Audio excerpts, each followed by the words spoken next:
Hey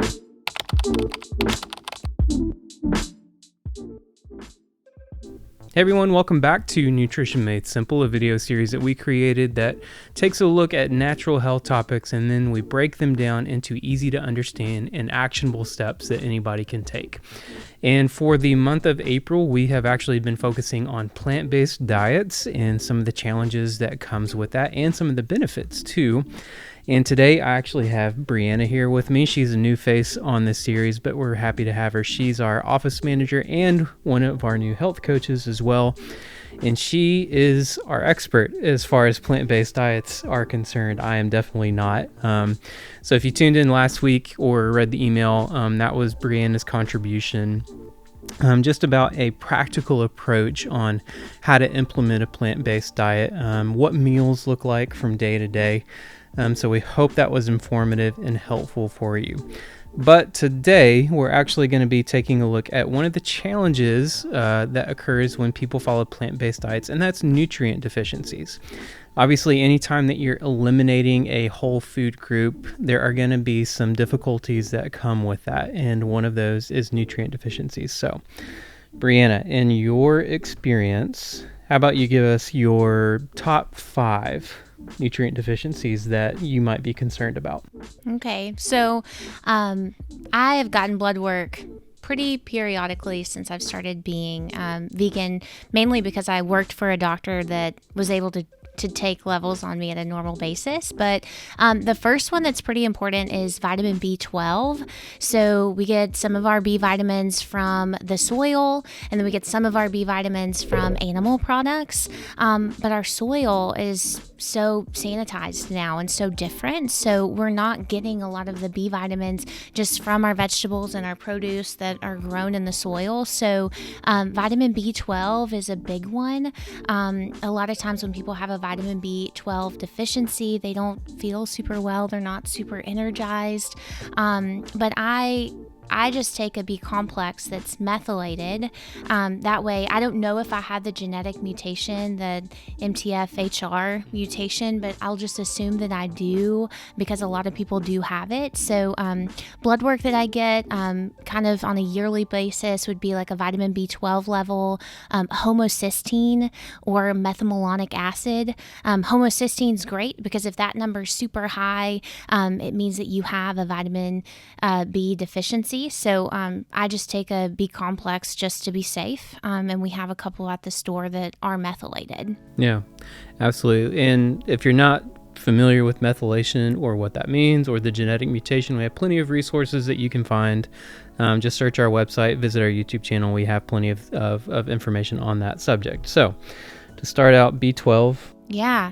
And the second one, I mean, a lot of people talk about being deficient in protein, but the truth is if you're eating enough of the right foods, then you shouldn't be deficient in protein. But for myself, I wouldn't call myself an athlete, but I'm super active. So I do start my morning with a plant-based shake. And I know I'm getting 20 grams of protein off the bat. I use a really clean one made by Truvani that I know that has about 5 ingredients. It doesn't have a lot of extra in there. But other than the beans and the nuts and the seeds that I'm eating, I'll just add in a protein shake once a day.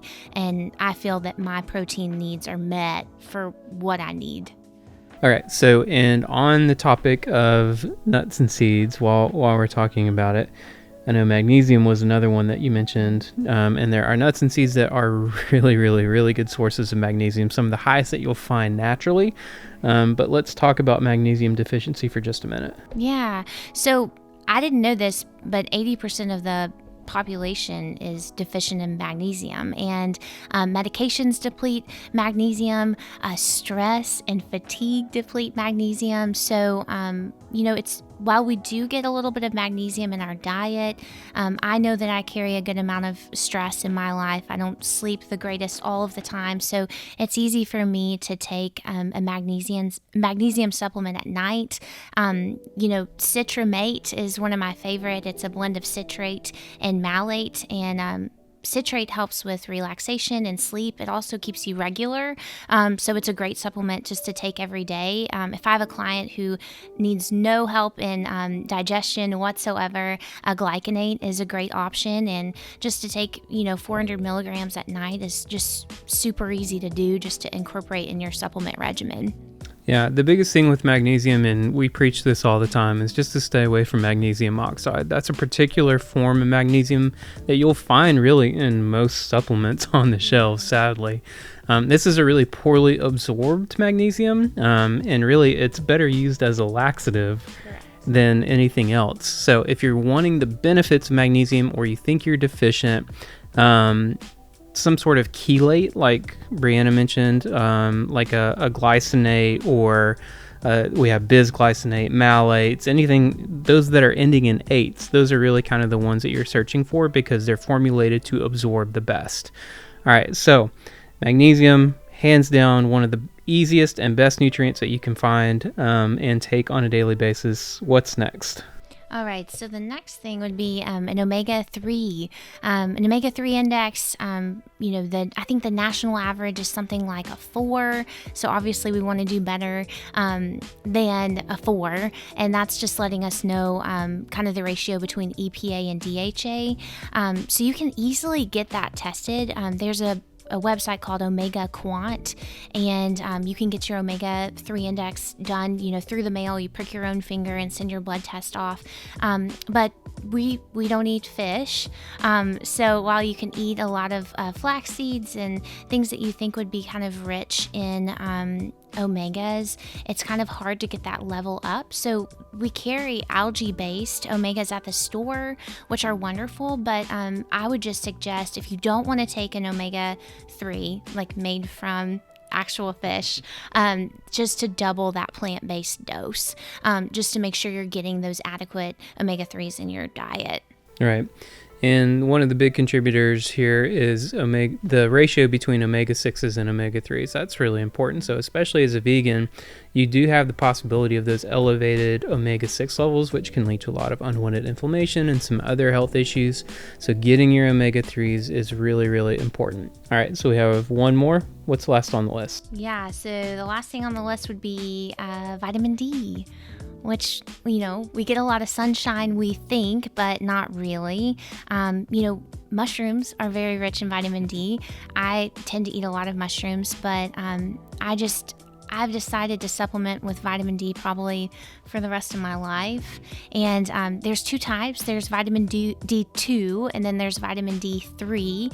D2 is always going to be vegan or vegetarian, but D3 is super beneficial. So there are a ton of vitamin D3s out there that are not derived from any animal products. We carry a lot of them at the store. I think an Enzymedica one is great. So, they're printed on the bottle. They just say vegan at the bottle, and I take a D3 for my D3. Yeah, absolutely. So Enzymedica actually has a formula that is fully vegan, and it's a D3 and K2. So anytime that you're taking D3, we will always encourage you to take a K2 as well, just because the D3 increases your calcium absorption, but the K2 is actually directing that calcium where it needs to go, which is in your bones. Otherwise, you could have the potential for calcium forming in the arteries or other places in your body that you really don't want it. And that one, I think the D3 is actually from shiitake mushrooms, yes, if I'm not mistaken. It's on the label. Yeah. So U.S. grown shiitake mushrooms, it's a really, really great option for people following a vegan lifestyle that want to take a D3. All right.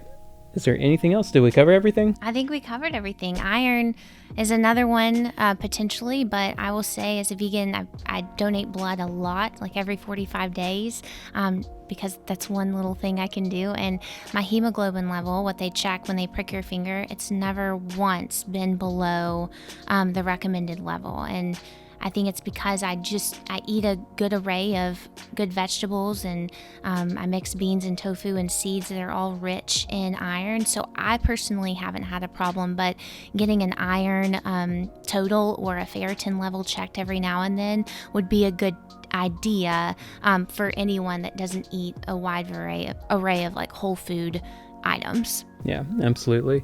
And just like everything else or any other diet, you want to stick to the outer perimeter of the grocery store, find the whole foods that are actually going to give you the nutrients you need.